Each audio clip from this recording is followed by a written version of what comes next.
Hello, welcome to Spectrum News at 9. My name is Xavier Robert, coming to you live from Uyo, the capital city of Akwa Ibom. Let's take a look at the headlines. President Buhari mourns and prays for Lagos bus train crash victims. Supreme Court sacks Ebonyi Majority Leader Chukwu as APC candidate.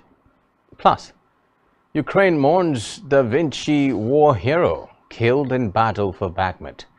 Details of these stories and more in a moment.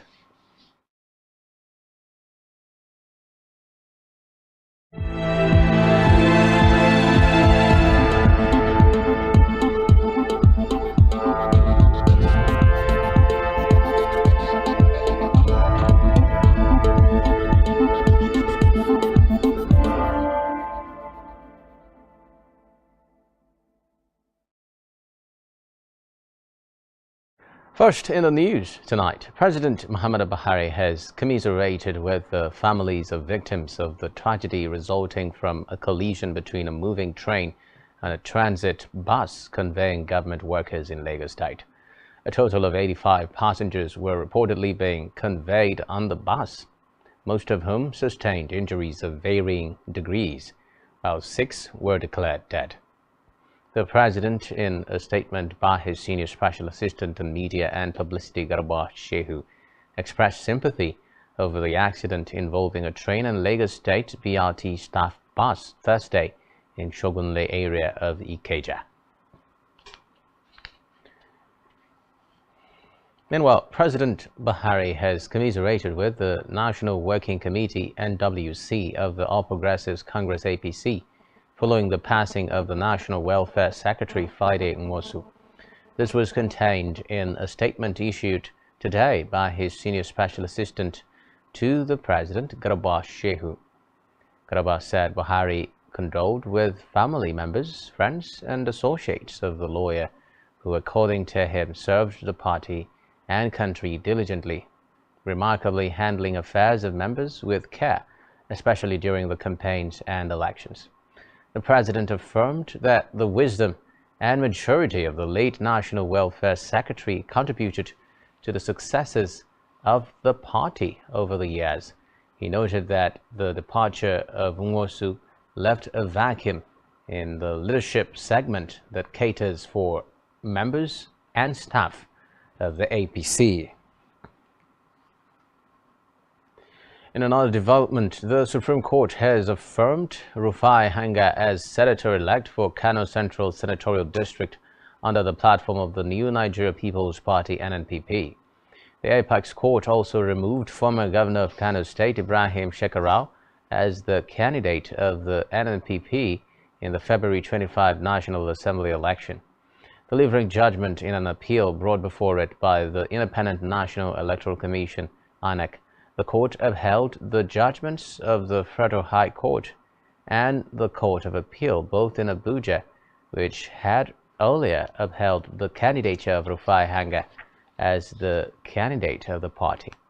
Recall that Shekarau was declared the winner of the 2023 Kano Central Senatorial District election under the NNPP. In a similar development, the Supreme Court has sacked the majority leader of Ebonyi State House of Assembly, Victor Chukwu, as the All Progressives Congress APC candidate for Eza Northwest State constituency of Ebonyi in the March 18 general election. The Supreme Court declared Leonard Nweke Igboke as the duly nominated House of Assembly candidate of APC in Eza Northwest State constituency of Ebonyi.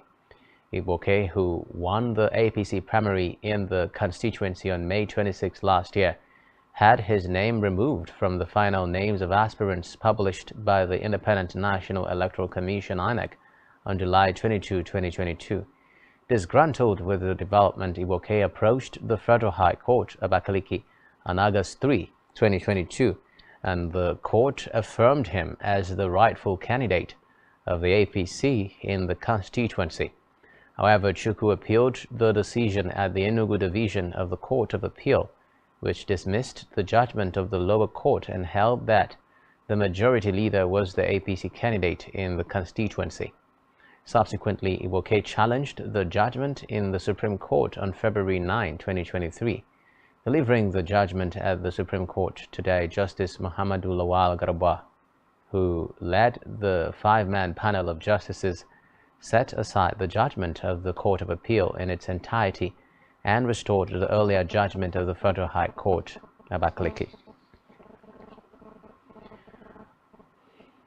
Away from that now, the National Population Commission (NPC) has said that the commencement of the 2023 National Housing and Population Census, earlier slated for March 29, is likely to be affected by the postponement of the governorship and state assembly elections. The chairman, NPC Nasser Kwara, in a meeting with the resident representative of the United Nations Population Fund in Abuja, said that he will consult with President Buhari to fix a suitable date for the national census.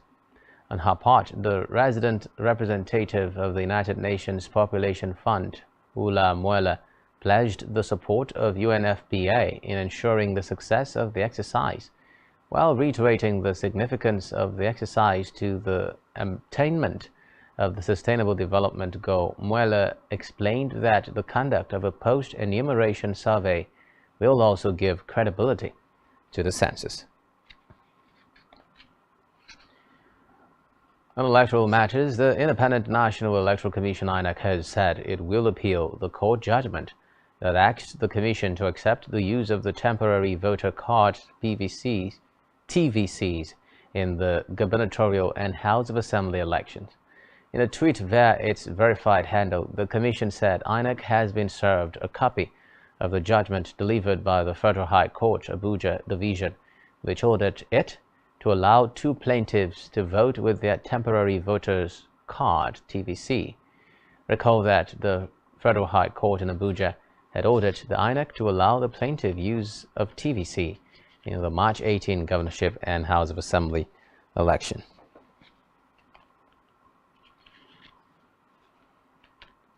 Meanwhile, the Labour Party has criticized the Independent National Electoral Commission (INEC), saying the electoral umpire deliberately came up with its idea of reconfiguring the bimodal voter accreditation system machines after its presidential candidate Peter Obi sought to examine the election materials. This was as the party faulted the Commission's claim of backing up the data retrieved from the beavers without the presence of independent witnesses and representatives of political parties. Recall that the court had, in a three-member panel of justices, dismissed objection by the Labour Party and held that preventing the electoral umpire from reconfiguring the beavers would adversely affect the forthcoming governorship and state assembly elections. Still on electoral matters, the Vice-Chancellor, Lagos State University BME Olatunji Bello, has said that students will be allowed to cast their votes at the polling units on the institution's premises. According to a statement shared on the university's Twitter handle, Olatunji Bello announced March 21 as resumption date for academic activities in the university, noting that examination will continue on March 22. She reaffirmed that other activities of the university should continue to run with particular reference to provision of skeletal services by staff and other essential services by the university, and students who have registered for their permanent voter cards and have their polling units at the open space at Lasso Gate should be allowed to exercise their franchise. And more in politics, the presidential candidate of the Labour Party LP, Peter Obi, today paid a condolence visit to the family of the late Oyibo Chukwu, who was the senatorial candidate for Enugu East until his death at the hands of gunmen. 3 days before the February 25 presidential and National Assembly elections, Chukwu and his personal assistant were murdered by the gunmen. The assailants, who were in a Hilux vehicle, attacked and set ablaze Chukwu's campaign vehicle of the late Labour Party candidate in Enugu East Senatorial District, Oyibo Chukwu. Obi visited the family of the deceased in Amuri, Kano West local government area of Enugu State. Away from that, now the National Agency for Science and Engineering Infrastructure, NASENI, has disclosed that the federal government, in an effort to unlock the opportunities in the automotive sector as well as potentials in the manufacturing industry in Nigeria, will soon unveil the state-of-the-art automotive supplier industrial park in Kaduna State. NASENI, in a statement signed by its Chief Information Officer, Obiora Chinyere, disclosed that the federal government had planned to develop industrial parks for the automotive sector in 3 zones of the country: Nnewi, Anambra State, Osogbo, Osun State, and Igabi, Kaduna State. The Automotive Supplier Industrial Park, ASIP, is in line with agency's mandate of primary and intermediate capital products required for machine and equipment design, fabrication, and mass production to provide the enabling environment for sustainable industrialization of the country. The Managing Director and Chief Executive Officer of Hydraulic Equipment Development Institute, Hedi Kano, said the project is intended to unlock opportunities in the auto sector as well as potentials in the manufacturing industry to create employment and skilled labor in the region and sub-Saharan Africa, as well as save the country's foreign exchange spent on importing vehicles and spare parts.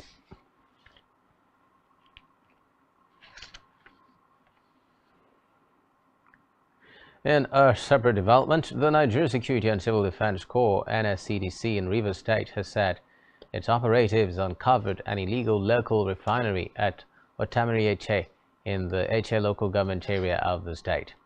The Corps said the discovery was made possible following the sustained intelligence of its operatives. The Commandant, NSCDC Rivers State Command, Michael Oga, disclosed this while speaking with newsmen in Port Harcourt. Oga said the agency had a clear mandate to safeguard critical national assets and infrastructure across the Federation, stating that it will ensure that the illegal dealings in petroleum products is reduced drastically in order to boost the nation's economy. Meanwhile, the Inspector General of Police, IGP Usman Al-Khali Baba, today appointed Chief Superintendent of Police Idris Abubakar as the 20th Principal Staff Officer to the Inspector General of Police, PSO IGP. CSP Abubakar replaces former PSO CP Idowu Owohunwa, who is now Commissioner of Police in charge of Lagos State Police Command. According to a statement by CSP Olumoyiwa Dejobi, the force spokesperson, CSP Abubakar, who is a member of Cadet Inspector Course 33 of the Nigeria Police Academy, holds a BSc in Political Science and an LLB in Law from the University of Maiduguri, and has been called to the Nigerian bar. Away from that, Kogi State government has ordered the arrest and prosecution of individuals and businesses rejecting the old Naira notes. A statement by Commissioner for Information Kingsley Fanwo congratulated Nigerians on the historic ruling of the Supreme Court. Recall that the Apex Court last week ruled that both the old and new Naira notes remain legal tenders until December 31, 2023.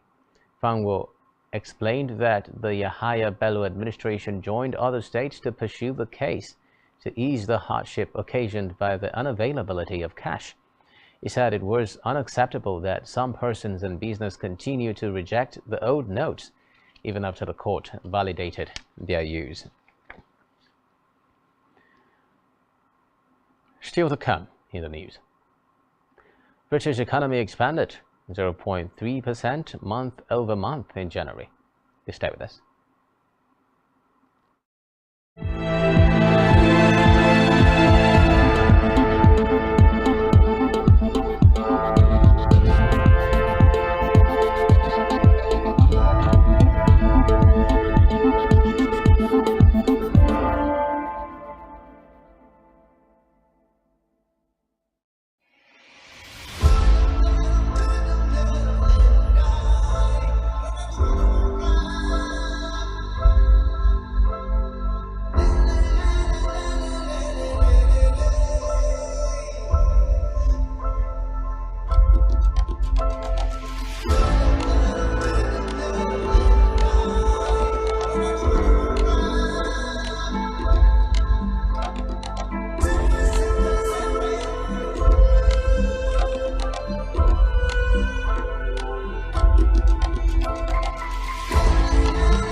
Many thanks for staying tuned. We're moving now to Africa, where U.S. Secretary of State Antony Blinken will travel to Ethiopia next week to push forward a fragile peace process. The State Department said today on the highest level U.S. visit since the brutal civil war shook ties between the longtime allies. Blinken will also pay the first visit by a top U.S. diplomat to Niger to discuss security cooperation in the Sahel, where Russia has been making growing inroads through its Wagner mercenary force. Blinken will hold talks Wednesday and Thursday in Ethiopia's capital Addis Ababa with officials, civil society and humanitarian groups on the November 2 deal that halted the two-year war that has killed more people than Russia's invasion of Ukraine. Under the agreement brokered in the South African capital, Pretoria, by the African Union with U.S. participation, the rebel Tigray People's Liberation Front (TPLF) said it would disarm in the face of an onslaught by the government, which agreed to restore basic services in a region that has suffered dire shortages. So in Africa now, fighting erupted today between M23 militiamen and government troops near the eastern DR Congo city of Goma, where a European mercy flight arrived in the afternoon. The aid mission is the first in an airlift announced last Saturday by the European Union to help the beleaguered city. The plane landed today carrying 35 metric tons of material, including tents, mattresses, and medical equipment. Standing on the tarmac of Goma Airport, EU Ambassador to the Democratic Republic of Congo, Jean-Marc Chartner, told reporters that another plane would land next week, with others to follow. Meanwhile, the city of over 1 million people is increasingly threatened by M23 rebels, who have captured swathes of North Kivu province since re-emerging from dormancy in late 2021.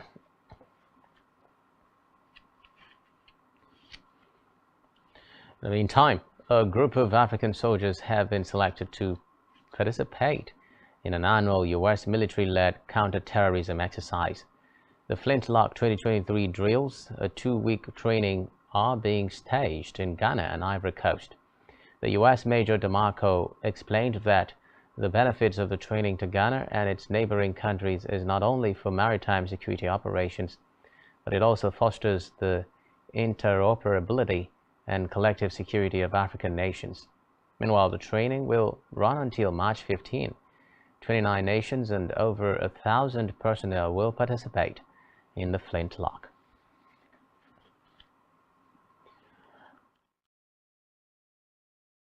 Training is it not only prepares our African partner nations for maritime security operations, but it also fosters the interoperability and collective security that we're trying to aim for with Exercise Flintlock. I've been cooperating for many years with countries like Ghana. We are contributing to face common challenges like terrorism, piracy, and at the same time building local capacities.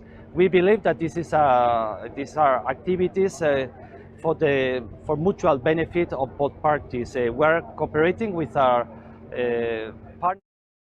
Meanwhile, South Africa President Cyril Ramaphosa says he is concerned about the ongoing wage strike by public workers that is affecting essential services in the country. Ramaphosa noted that while workers have a right to strike, acts of violence would not be tolerated. Meanwhile, the Health Minister Joe Father said at least 4 people have died as the workers reportedly prevented patients from entering numerous hospitals and clinics in the country. Recall that the strike by the National Education, Health and Allied Workers Union (NEHAWU) started on Monday as the workers demanded a 10% pay hike after rejecting the government's 3% increase. Who are in essential services, particularly workers, for instance, who are in the police service. That's an essential service. Workers who perform very, very intricate services in the health sector, like doctors, like nurses, whose absence and whose participation in the strike puts the lives of our people in danger. And so therefore, those workers who perform essential services, in our view, should not be on strike. They have the right to protest in whatever shape or form, but we should say. On the foreign scene, French President Emmanuel Macron held a new start in Franco-British ties at a bilateral summit in Paris with British Prime Minister Rishi Sunak, aiming at restoring close ties after years of tensions between the two countries. Sunak and French President Emmanuel Macron are expected to adopt a new pact on cross-channel illegal migration, as well as to vow more support for Ukraine and security in the Asia-Pacific region. According to reports, they will meet at the Elysee Presidential Palace for the first UK-French summit in 5 years after Sunak became Prime Minister in October, following the eventful tenures of Liz Truss and Boris Johnson. Still in France now, where French utopian architect Roland Castro, a political activist who fought what he called urban apartheid and wanted to transform rundown housing estates into places people would actually like to live, has died at the age of 82. Famed for his short stature and sparkly green eyes, the idealist met Che Guevara in his youth, reimagined a drab Paris suburb with its own leafy Central Park, and made an unsuccessful bid for president. He believed that buildings were only a success when they gave the person living in them a good impression of themselves. He advocated for ending what he called urban apartheid between Paris and its poorer, high-immigrant suburbs. And while Iran and Saudi Arabia today agreed to re-establish diplomatic relations and reopen embassies after years of tensions between the two countries, including a devastating attack on the heart of the kingdom's oil production attributed to Tehran. The deal, struck in Beijing this week amid its ceremonial National People's Congress, represents a major diplomatic victory for the Chinese as Gulf Arab states perceive the United States slowly withdrawing from the wider Middle East.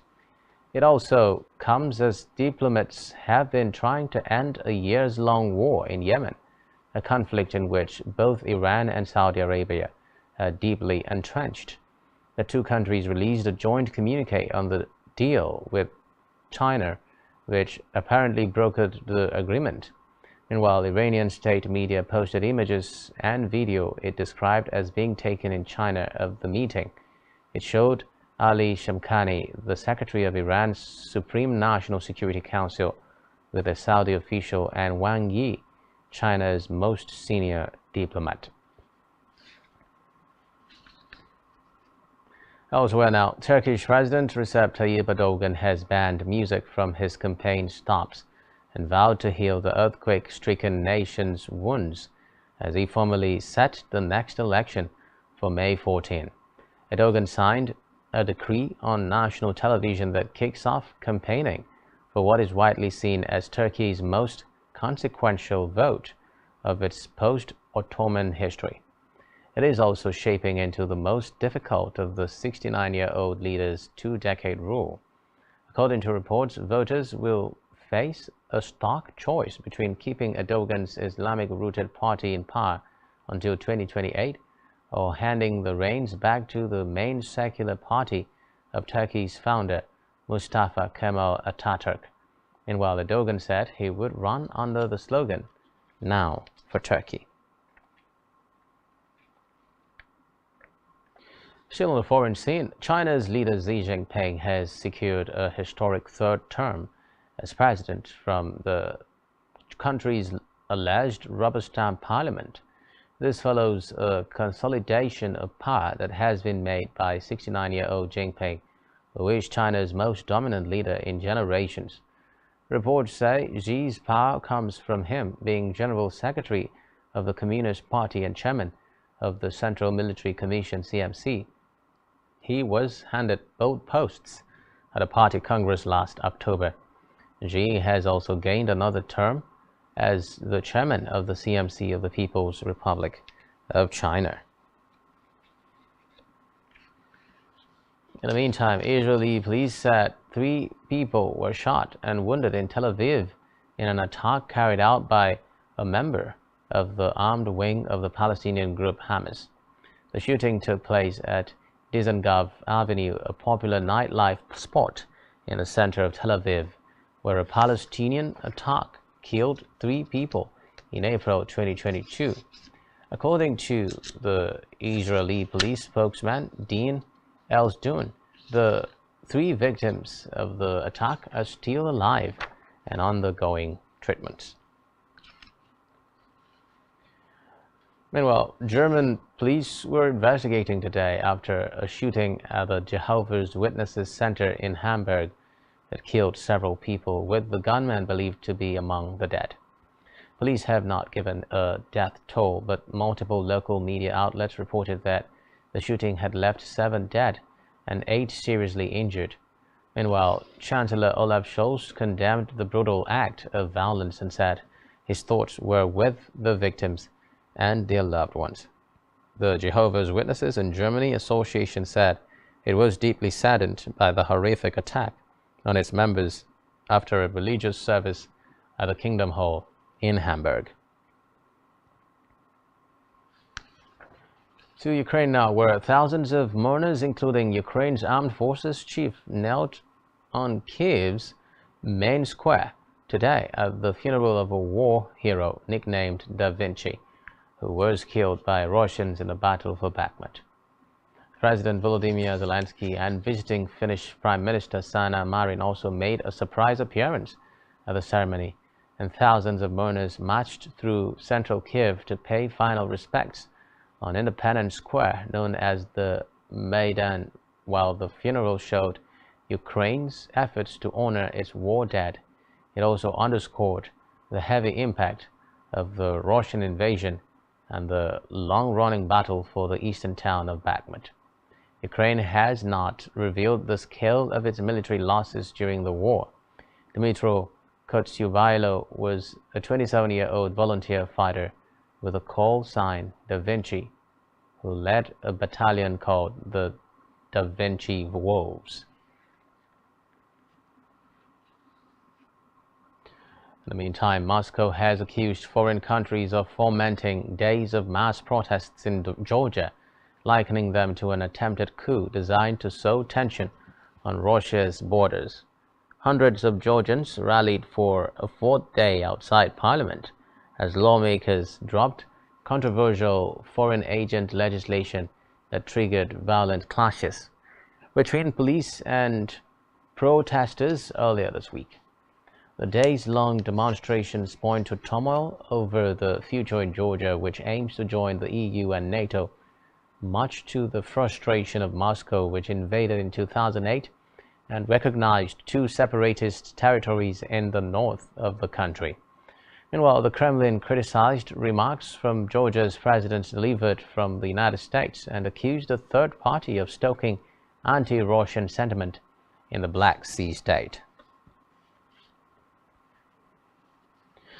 In the meantime, Mariana has made the long journey from the rural mountains of southern Colombia to the United Nations in Geneva to denounce digital inequity and online dangers facing children like her.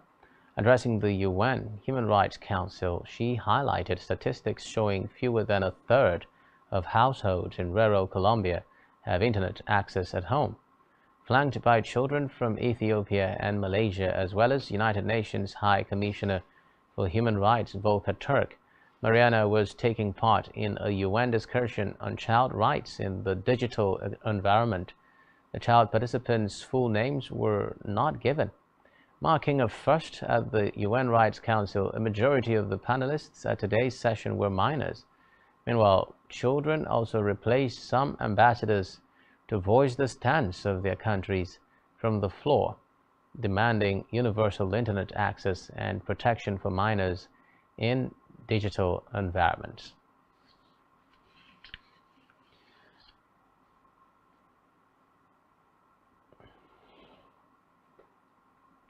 And now it's time for the latest business and stock market stories. We have Blyden Ukem standing by.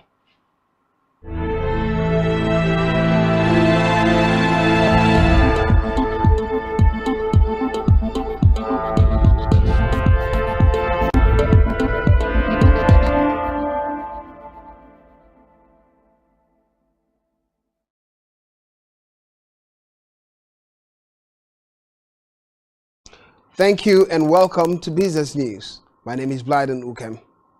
In the news, UK GDP growth beats forecast.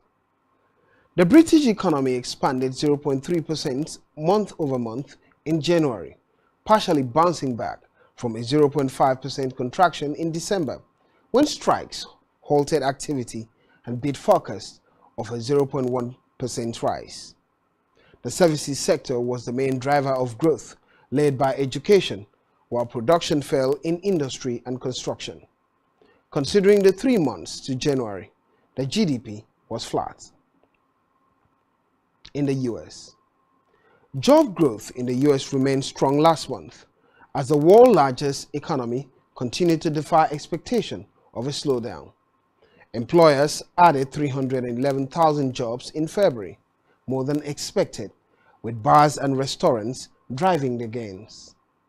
The unemployment rate edged higher to 3.6% from 3.4% in January. The unemployment rate edged higher to 3.6% from 3.4% in January, which had been the lowest rate since 1969.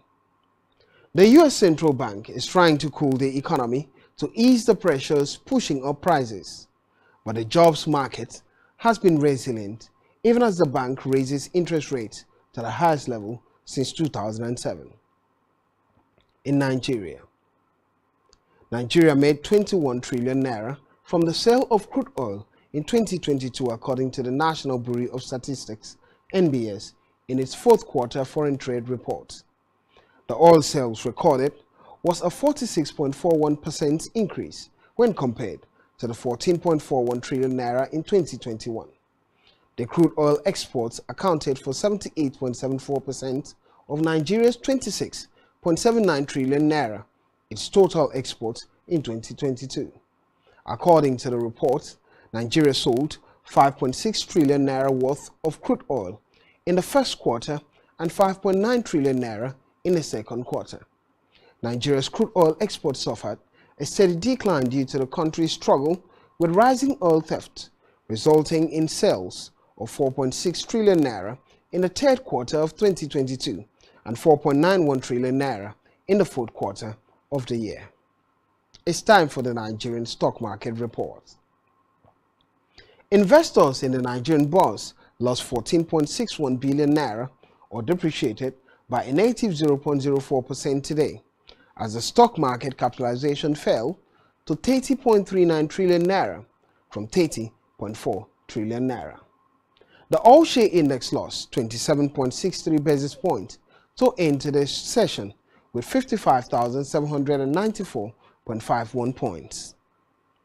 About 276.03 million shares were exchanged in 3,467 deals worth 8.59 billion naira. NCR led the gainers list with a 26 kobo rise in share price to move from 2 naira 63 kobo to 2 naira 89 kobo per share. Corn oil topped the losers table after shedding 4 naira 20 kobo to drop from 42 naira 20 kobo to 38 naira per share.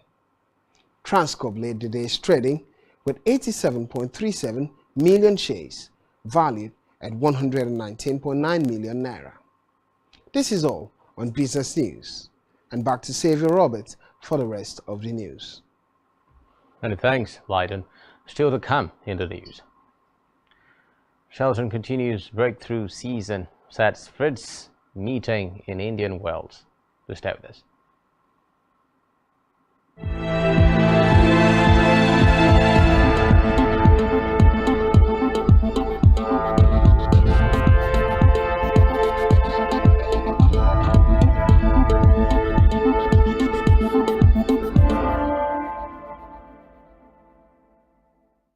Hey, thanks for staying tuned. Now in health, the U.S. Food and Drug Administration has approved a fast-acting nasal spray from Pfizer designed to treat migraines.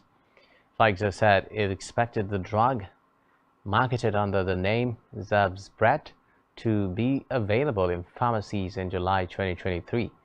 According to the chief commercial officer, Pfizer Angela Huang, in a statement, the FDA approval of Zavzpret marks a significant breakthrough for people with migraine who need freedom from pain and prefer alternative options to oral medications. According to reports, a phase 3 study of the drug found that it delivered pain relief to some migraine sufferers in as little as 15 minutes. And while the treatment for a condition generally tackled with orally taken medicines was double-blind tested on a sample of 1,405 people, with half taking a single spray dose and the remainder receiving a placebo. Still in health now, Lagos State Commissioner for Health Professor Akena Bayomi says 32 patients have been discharged following Thursday's collision of a train and a staff bus in the Ikeja area of the state. Bayomi, who addressed journalists at a press conference at the Lagos State University Teaching Hospital, LASIT, today, said a total of 102 casualties were recorded. According to him, the number of fatalities still stand at 6, while 19 victims have been discharged from LASIT, 5 from the State Accident and Emergency Center at Old Toll Gate, and 8 from Aurelia Gege General Hospital. He added that 256 units of voluntary blood was received on Thursday from Lagos State residents, while 40 units of blood had been transferred for the victims today. Let's head over now to Isaac for the latest sports stories we're tracking for you.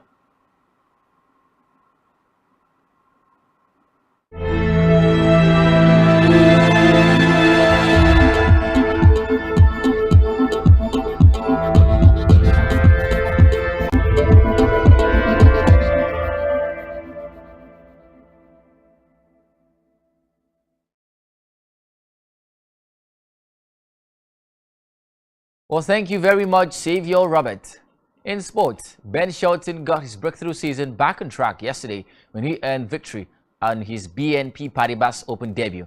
The National ATP American enjoyed a dream run to the quarterfinals of the Australian Open in January, but suffered first-round defeats in Delray Beach and Acapulco last month. However, the 20-year-old ensured his dip in form wouldn't turn into a slump, defeating Fabio Fognini 6-3, 6-1 to reach the second round in Indian Wells. In a ruthless display, the lefty showed home fans a glimpse of his potential, whipping an array of forehand winners past the Italian to earn victory in their first ATP head-to-head meeting after 1 hour and 11 minutes. The American will face 2022 champion Taylor Fritz in what is said to be a popcorn second-round clash in the Californian desert on Saturday. While talking about basketball, Fred VanVleet has been fined $30,000 for his criticism of a referee following the Toronto Raptors' loss to the Los Angeles Clippers. Toronto went down 108-111 to the Clippers in Los Angeles on Wednesday after the host had more than twice as many free throws awarded. And VanVleet, who was called for a technical foul in the third quarter, aimed strong criticism, in particular at referee Ben Taylor after the game. Although the Raptors point guard admitted his comment had been unfortunate, he also claimed to have felt he had run out of other options. Well, finally, let's talk about football. Manchester United star Marcus Rashford has been named Premier League Player of the Month for February. Organizer of the English Top Flight Premier League made this announcement on their Twitter handle this morning. It is Rashford's third award this season after coming up tops in September and January. He was in red-hot form for United after bagging 7 goals in 7 games in all competitions in February. In the Premier League, he scored 5 goals, while in the Europa League, he found the back of the net twice. Meanwhile, it was double celebration for United as Erik ten Hag won the Manager of the Month award. The Dutch coach guided his side to 6 wins, 2 draws without defeat last month to pick up his second award this season. Well, that's it on sports. I am Isaac. Back to you, Saviour. Hey, thanks, Isaac.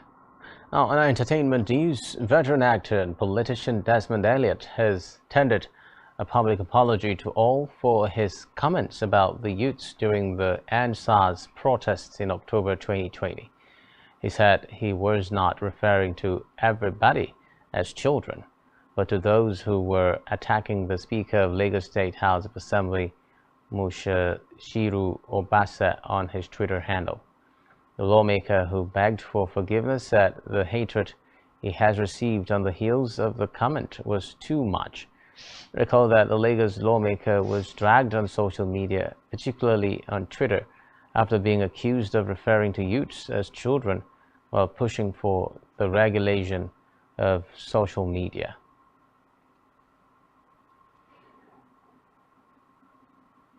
Still in entertainment news, Nigerian artist Peruzzi has released his first single of 2023 titled Pressure, on which he features superstar hitmaker Fireboy.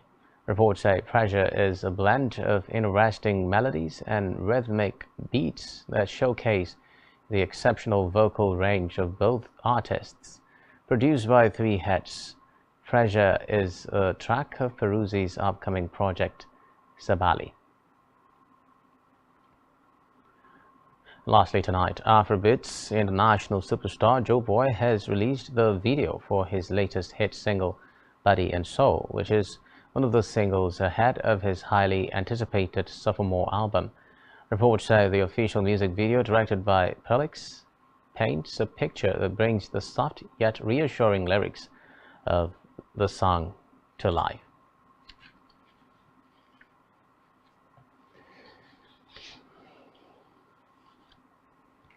And that's all we have for you at this time. Do ensure to follow us on social media and subscribe to our YouTube channel, all of which you can find on our website, spectrumtv.ng.